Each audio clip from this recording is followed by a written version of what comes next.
Ang naalala ko sa Ilog Pasig nung maliit pa ako, magandang Ilog Pasig.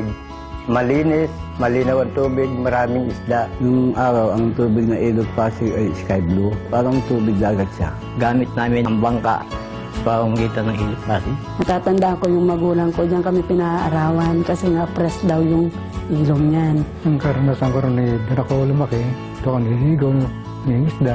Tagang malinaw yung tubig ilog. Yung naging misis ko sabay kami naliligo nung maliliit pa kami. Maganda talaga yun. Paliguan namin yun, labahan namin.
Mga 70s, 60s, umitim na umitim yan. Dumumi na yan, ang Ilog Pasig. Nangaunti ng isda at ang tubig niyan may halo ng mga langis. Ayoko na lumusos sa tabi ng ilog dahil sa dumi.